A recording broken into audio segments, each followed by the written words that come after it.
The Canadian Grand Prix done and dusted for the season, the fifth race of the season, and what a race that we had. A chaotic one at that. It brought the excitement, it brought the disappointment for some, but it was just too tiring and exhausting for quite a lot of drivers, and even for people that also saw that race as well. But where do I even want to start from? Because it's action packed from Friday down till tonight at the race. So it's night out here. So I had to just quickly film this reaction video. So it's no longer news. Kimi Antonelli won the race after 68 laps instead of 70. Lewis Hamilton finished second on the podium, and also Max Verstappen third in that fashion. It had about six retirements from drivers that were not able to complete the race. Let's get into the race itself. From the sprint, well, George Russell won the sprint from Saturday, started on pole in the race in Canada, but something just happened along the way, which we'll get into very soon. But let's get into the results quickly. Like I said, Kimi Antonelli finished the race in first position, followed by Lewis Hamilton and Max Verstappen. With that race, it makes Kimi Antonelli win back-to-back races four consecutive times, done by no one in Formula One. So, congratulations to Kimi Antonelli for winning the Canadian Grand Prix. In fourth position was Charles Leclerc. Fifth position was Haja Colapinto in sixth, Liam Lawson seventh, Pierre Gasly eighth, Carlos Sainz in the Williams at ninth, and Olivier Behrman in the Haas 10th position.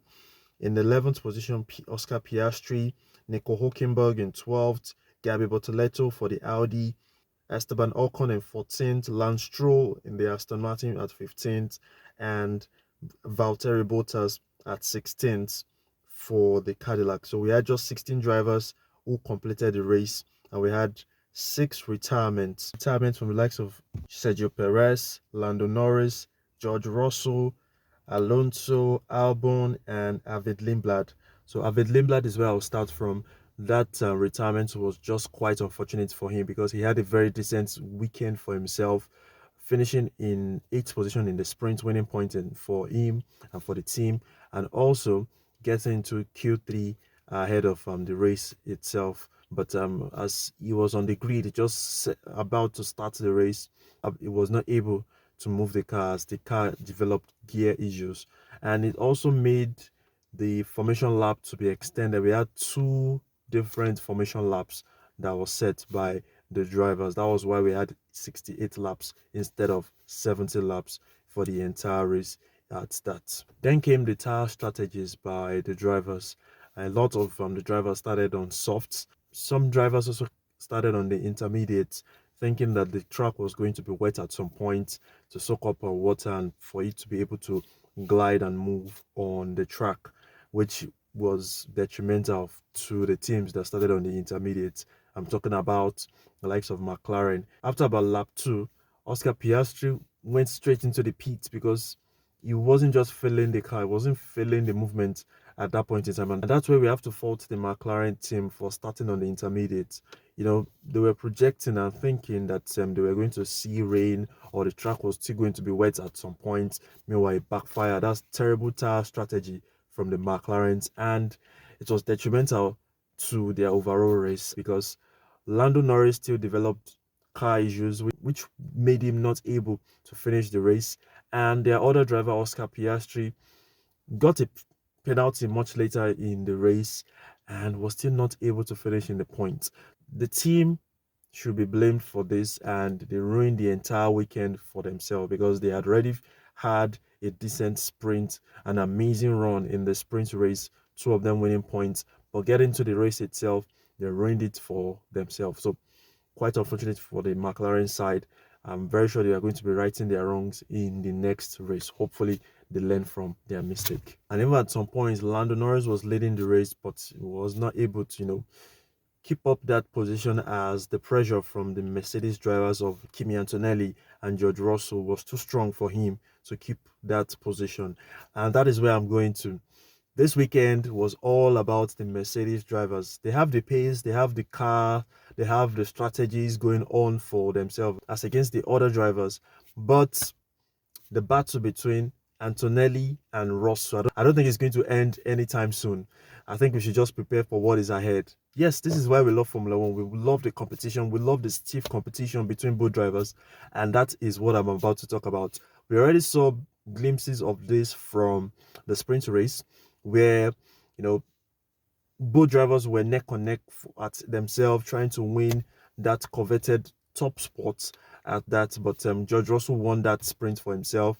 Over and over again, Kimi kept complaining about how it ended because he was complaining on the radio. And even the team principal himself, Toto Wolff, had to chime in on the back and forth that Antonelli was having with his race engineer at that. I feel it was unfair on the part of Antonelli for George Russell not to have gotten a penalty in that sprint race, but everything went as it did. And at lap 30, George wasn't able to continue the race. I've not really gotten what exactly happened to his car, but was quite frustrated. I had to remove his neck rest and threw it on the track, and that got up, beating the car. But yeah, whatever happened at that point in time. But it was quite unfortunate that I was not able to carry on till the end of the race, which paved the way for Kimi Antonelli to take victory in that race. But let me know your thoughts about this. Do you love the dynamics that is happening at the Mercedes garage between both drivers?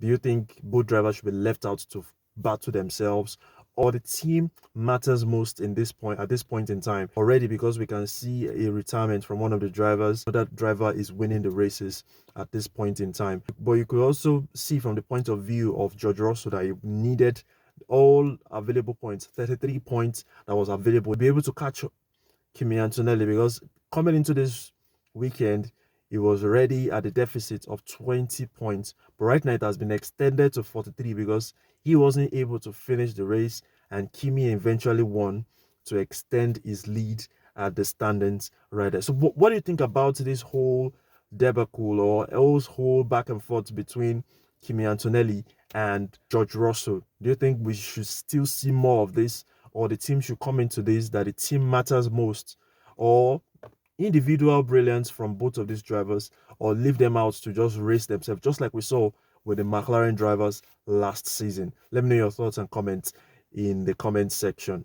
I have to highlight the Alpines in this one because for the second racing week, we can see them winning points. It's a double point for the Alpine, just like they did in Miami. Coming into Canada, that's the same, because right now you could see that Franco Colapinto finished at the sixth position, and Pierre Gasly also finished in the eighth position. So gradually, they are catching up, and everything is working outrightly well for these two drivers. So I give it up to them, and you just have to appreciate the work that Briatore and everyone in the garage and in the team of Alpine are doing at this point in time. And then at some point in the race, we got to see a battle that we've not seen in a while between Lewis Hamilton and Max Verstappen. And according to the results, you could see that Hamilton got the better of Max Verstappen, and that was how that podium was able to end in that. So Hamilton finished second, Verstappen finished third in that, and it was quite an entertaining battle at that.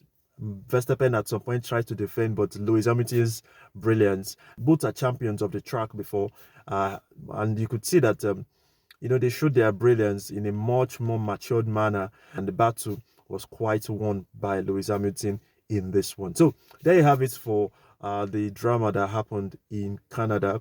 And let me know your thoughts about the entire race. What were your highlights of the entire race? My own highlights of the race, aside the back and forth between the drivers, like the Mercedes drivers or Hamilton and Verstappen, or the retirement and the penalties. That's another thing I want to highlight. We saw lots of penalties from the FIA to the drivers in this race, or the race marshals, if you want to count that. And also we saw lots of retirements from the drivers, 6 retirements, and quite a number of penalties, including drivers that didn't even finish the race. They got penalties. Some of them got penalties for themselves. So that's another part of the race that I wanted to highlight in this one. My own highlight has to be that outburst from Charles Leclerc. I can't remember the lap that happened, but at some point when Hamilton was extending that gap between himself and his teammate, talking about Charles Leclerc, we heard the race engineer of Charles Leclerc come into the radio and told him that Lewis Hamilton is having a bit of pace. So, and I looked at it at that point, that what does he want Charles Leclerc to do? To extract pace out of a car that has not really given him the best this weekend. And his response was something like, "Don't speak to me until the last lap." I'm like, calm down now. So it was quite funny. That's my highlight of it. I wish I could play that soundbite for you to get, but it was an exciting weekend in the Canadian Grand Prix. I enjoyed quite a whole lot of it from Friday down to yesterday and also tonight. Formula One returns back in a fortnight, and we'll be having the Monaco Grand Prix at that. So it's going to be our sixth race of the season. So there you have it concerning that. A big shout out to Budweiser. They gifted me this top I'm wearing. They are the official beer partners and sponsors of the World Cup. They've done that for about 4 decades right now, and they're looking to do it for this year 2026. It's the same top that the ambassadors like Jurgen Klopp and Helen Haaland wore in their promotional video. Big ups to them, and appreciate the brand for it. So it has a 26 at the back, and telling you that the World Cup is coming, and it's about 18 or 17 days to the World Cup. We can't wait to get into every bit of it. So that'll be all for my review of the Canadian Grand Prix. What are your thoughts? Share in the comments. Let's have a good conversation, and I'll see you in my next video. Cheers.